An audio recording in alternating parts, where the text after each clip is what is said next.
باخبر عسکری ذرائع کا کہنا ہے کہ ISI کے سربراہ لیفٹیننٹ جنرل فیض حمید کے 2 سالہ عہدے کی میعاد تو چند ماہ پہلے پوری ہو چکی تھی، لیکن وزیر اعظم نے انہیں اپریل سن 2022 تک اس عہدے پر برقرار رکھنے کا فیصلہ کیا تھا۔ تاہم عسکری قیادت نے عمران خان کو اپنا فیصلہ بدلنے پر مجبور کر دیا۔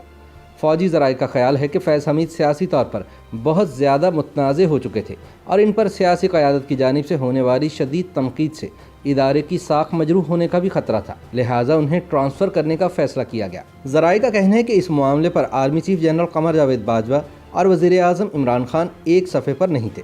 بالآخر جب وزیر اعظم نے جنرل فیض حمید کو ٹرانسفر کرنے پر اتفاق کر بھی لیا تو نئے ISI سربراہ کے نام پر بھی آرمی چیف اور وزیر اعظم میں اختلاف تھا۔ اسی لیے فیض حمید کو ISI کی سربراہی سے ہٹانے کے 2 گھنٹے بعد نئے سربراہ کا اعلان ہو پایا اور وزیر اعظم کو آرمی چیف کے تجویز کردہ لیفٹیننٹ جنرل ندیم احمد انجم کے نام پر اتفاق کرنا پڑا۔ یاد رہے کہ آئین کے تحت ISI چیف کی تقرری وزیر اعظم کرتے ہیں، لیکن اس میں ہمیشہ آرمی چیف کی مرضی شامل ہوتی ہے۔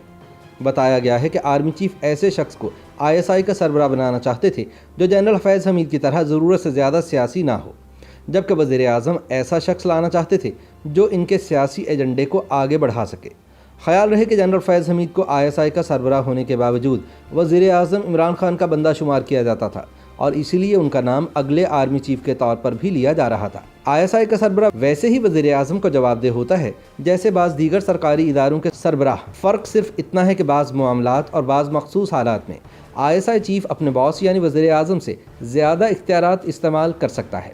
اس کے باوجود ایک طویل عرصہ فوجی اور سویلین عہدوں پر کام کرنے والے لیفٹیننٹ جنرل ریٹائرڈ طلعت مسعود سمجھتے ہیں کہ ISI کے سربراہ کی تعیناتی وزیر اعظم ہی کا استحقاق ہے۔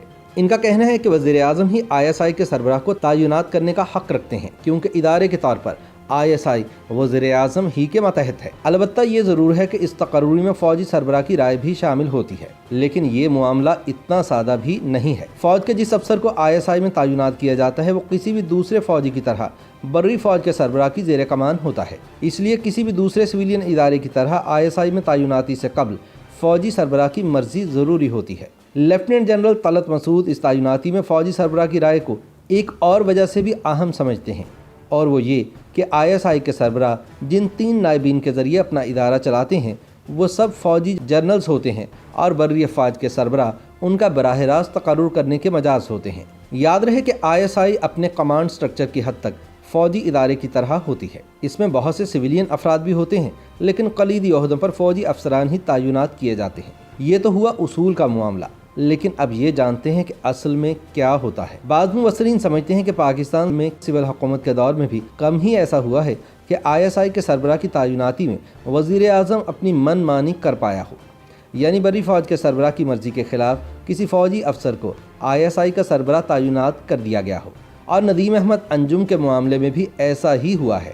یاد رہے کہ ماضی میں وزیر اعظم نواز شریف نے lieutenant general Zia Uddin but کو آرمی چیف کی مرضی کے بغیر ISI چیف تعینات کیا تھا، لیکن یہ تجربہ ناکام ہوا تھا اور بالآخر ضیاء الدین بٹ اور نواز شریف دونوں گرفتار ہوئے۔ اسی طرح بے نظیر بھٹو نے بھی لیفٹیننٹ جنرل ریٹائرڈ شمس الرحمان قلو کو آرمی چیف کی مرضی کے بغیر ISI کا سربراہ لگایا تھا، لیکن یہ تجربہ بھی ناکام ہوا۔ چنانچہ ISI کے چیف کی تعیناتی بھی اب دیگر حساس دفاعی معاملات کا حصہ بن چکی ہے، جن پر فوجی اور سول قیادت میں اتفاق رائے ضروری قرار دیا جاتا ہے۔ اس لیے یہ تعیناتی غیر متنازع بنانے کے لیے بری فوج کے سربراہ چند افسران کی فہرست وزیر اعظم کو ان کی خواہش پر ارسال کرتے ہیں۔ وزیر اعظم گو کہ پابند نہیں ہوتا کہ انہی میں سے کسی ایک افسر کو ISI کے سربراہ کے طور پر چنے، لیکن عمومی طور پر ہوتا یہی ہے کہ قرۂ فعال اسی فہرست میں شامل کسی افسر کے نام نکلتا ہے۔ ان معاملات سے باخبر دفاعی تجزیہ کار lieutenant general retired Ghulam Mustafa کہتے ہیں کہ ISI سربراہ کسی ایک فریق نہیں بلکہ ریاست کے ادارے کا رکن ہوتا ہے۔ اس پر سیاست سے پرہیز ہی بہتر ہے، اور شاید نئی تقرری میں یہی سوچ غالب آئی ہے۔ ان کا کہنا ہے کہ ہم نے پتہ نہیں کیوں یہ سمجھنا شروع کر دیا ہے کہ فلاں میرا بندہ ہے اور فلاں اس کا بندہ ہے، اس کو پولیس میں لگا دو، اسے ISI میں۔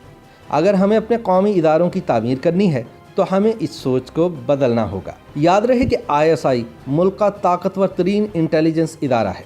اس کے اختیارات اور مالی وسائل کتنے ہیں، اس کا بالکل درست اندازہ تو اس کے سربراہ کے علاوہ شاید ہی کسی اور شخصیت کو ہو۔ ایسے میں بعض مبصرین کی نظر میں یہ بحث کچھ عرصے بعد بے معنی ہو جاتی ہے، کہ ISI کے سربراہ کو کس نے منتخب کیا تھا، فوجی سربراہ یا وزیر اعظم نے، کیونکہ بالآخر اپنی بیشتر پالیسیاں بنانے میں یہ ادارہ خود مختار سمجھا جاتا ہے۔ کہا جاتا رہا ہے کہ خارجہ محاذ پر ISI کے سابق سربراہ جنرل فیض حمید کی بنائی ہوئی پالیسیوں پر کام جاری رہے گا، جبکہ اندرونی محاذ پر سیاسی پالیسیوں میں تبدیلی آنے کا امکان ہے۔ YouTube پر گوگلی نیوز دیکھنے کے لیے youtube.com کی سرچ بار میں گوگلی نیوز TV ٹائپ کریں۔ گوگلی نیوز کے پیج پر سرخ رنگ کے سبسکرپشن والے بٹن پر کلک کرنا نہ بھولیے۔ YouTube پیج پر اپلوڈ ہونے والی ویڈیوز سے باخبر رہنے کے لیے بیل آئیکن پر کلک کیجیے۔ آپ کو ہر نئی ویڈیو کے بارے میں نوٹیفیکیشن موصول ہو جائے گا۔